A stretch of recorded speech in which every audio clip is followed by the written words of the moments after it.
Welcome students, class 12th की आपकी journey to the end of the earth जो कि आपका चैप्टर 3 है विस्तास बुक का।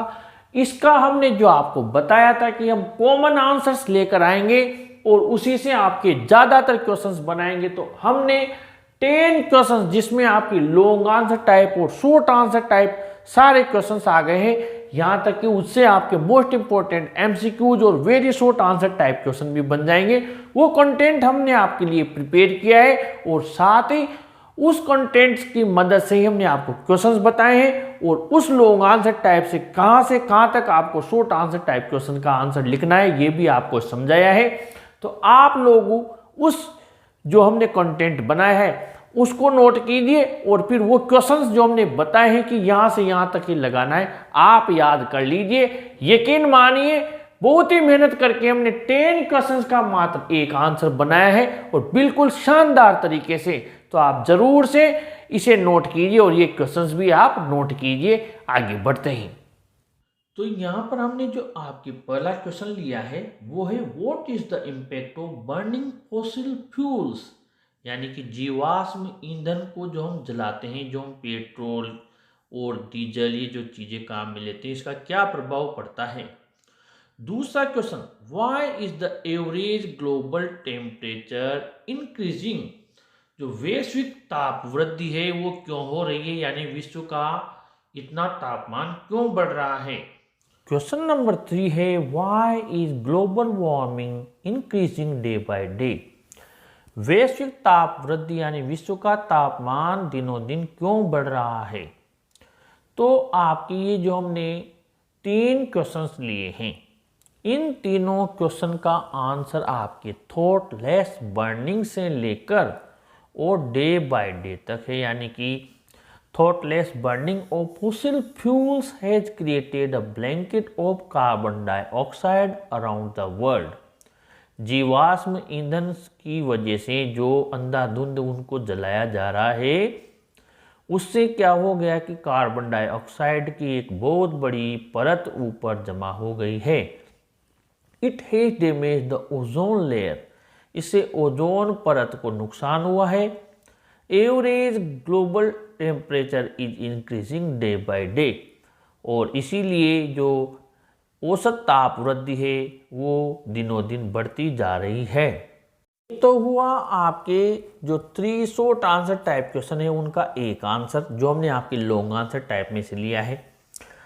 अगला क्वेश्चन आपके है what would happen if Antarctica becomes the warm place that it once used to be, क्या होगा अगर अंटार्कटिका एक बहुत गर्म स्थान बन जाता है तो जैसा कि ये कभी था।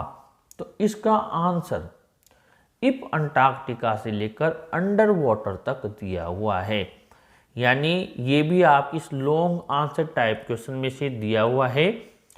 If Antarctica becomes the warm place then ice will melt, अगर अंटार्कटिका गर्म स्थान हो जाता है तो बर्फ पिघल जाएगी।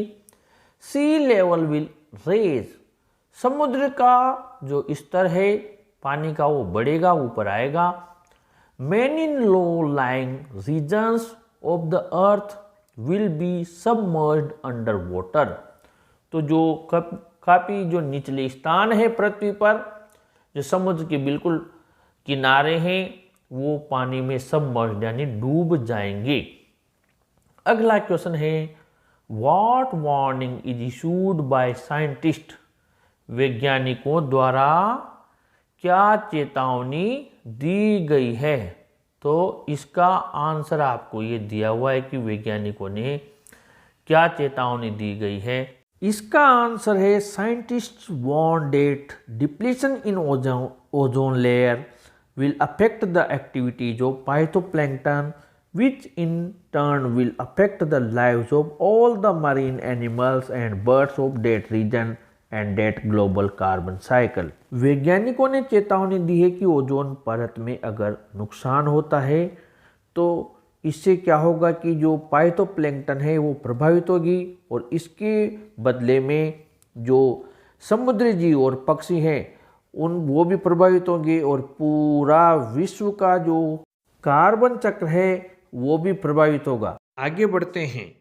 अगला question, what are phytoplanktons, in what way they are useful.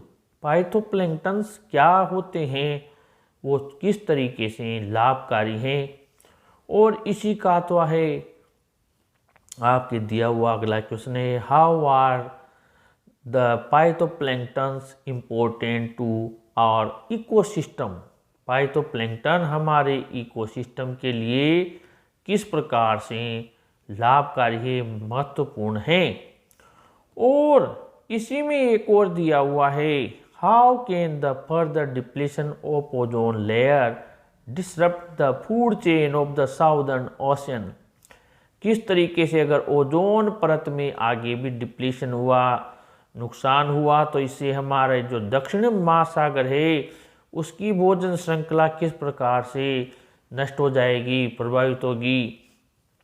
तो इसमें आपको क्या करना है कि ये जो पाइथोप्लैंक्टन से जो आंसर दिया हुआ है, phytoplankton grasses of the sea nourish and sustain the entire southern oceans food chain. Phytoplankton जो घास है वो समुद्र की जो भी दक्षिण महासागर की भोजन श्रृंखला है उसको नॉरिश करती है, यानी कि पालन पोषण करती है, और सस्टेन यानी बनाए रखती है। These single-celled sea plants make food for themselves in the presence of sunlight। वो क्या करते हैं कि जो एक कोशिकीय समुद्री पौधे होते हैं ये, जो कि भोजन बनाते हैं, मेक फूड फॉर देमसेल्फ, स्वयं के लिए, in the presence of sunlight, सूर्य की रोशनी में। तो इसका आंसर आपको पाइथोप्लैंक्टन ग्रासेज से लेकर सनलाइट तक लिखना है।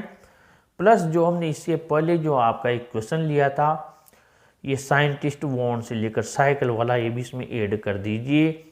तो इस शॉर्ट आंसर टाइप क्वेश्चन का भी आपकी आंसर बन जाएगा। इसी में हम आगे बढ़े आपके लॉन्ग आंसर टाइप में। तो अगला दिया हुआ है, इन what way the humans affected global phenomenon. मनुष्यों ने वैश्विक परिदृश्य को किस प्रकार प्रभावित किया है। तो इसका आंसर आपको थॉटलेस बर्निंग से लिखना है, और ये आपको लिखना है ग्लोबल कार्बन साइकिल तक।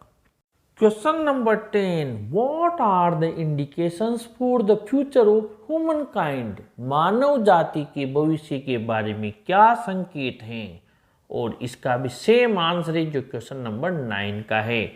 तो इस प्रकार हमने आपके लिए बहुत ही शानदार शॉर्ट एंड स्वीट में ये कॉमन आंसर्स प्रिपेयर किए हैं, जो 10 का एक आंसर बनाया है, जिसमें आपके ये जो टॉपिक है ओजोन लेयर को नुकसान वाला, इसके अधिकतर क्वेश्चंस ले लिए हैं।